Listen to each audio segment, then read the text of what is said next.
In your everyday existence, you are confronted with the transfers of your wealth.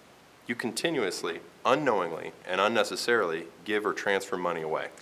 Not only do you give this money away, but you also lose the ability to earn money on that money once it's transferred.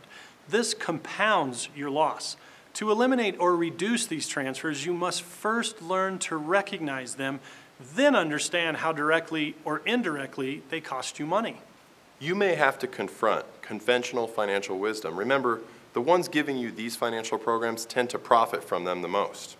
Always ask, who would profit from these transfers? Now, what are some examples? Well, the primary transfers are these: taxes, how you pay your mortgage, how you fund your qualified retirement plans, tax refunds, financial planning, life insurance, how you make major purchases like cars, your debt like your credit cards and other non-deductible debt, and of course, other investments. These transfers can create financial losses for you. On the surface, the transfers seem pretty basic. It is not until you think a layer deeper that you find that these transfers may cause unintended consequences for you in the future. Lost opportunity cost is very important and plays a huge role in this. If you spend a dollar, not only do you lose that dollar, but also the ability to earn money from that dollar. To give you an example of lost opportunity cost, let's use the cost of paying cash for a car. Okay, the first lesson you must learn and remember is the mathematical rule of 72. Remember, it works like this. If you can get a 10% rate of return, your money will double every 7.2 years.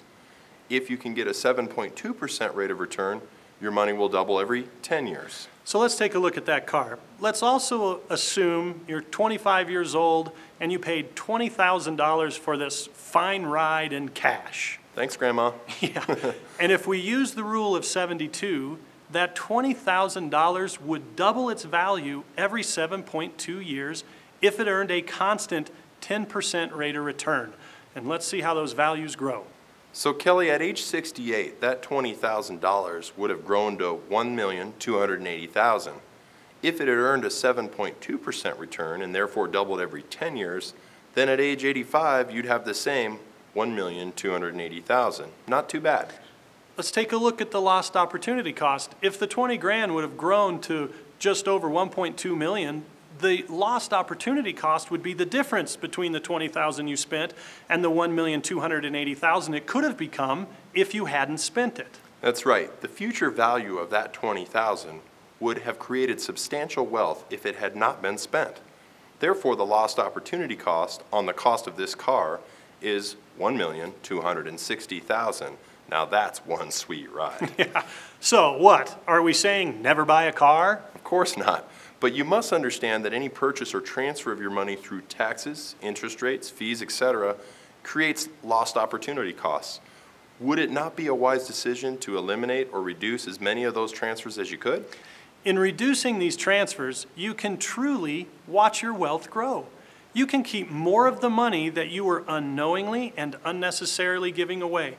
What if there is a way to have bought the car and at the same time not lost the $1,260,000 in lost opportunity costs? I mean, would you at least be curious? You can do that. We can show you how. So keep watching. We call this financial caffeine. Make sure to watch the Who We Are video. This will start to make sense.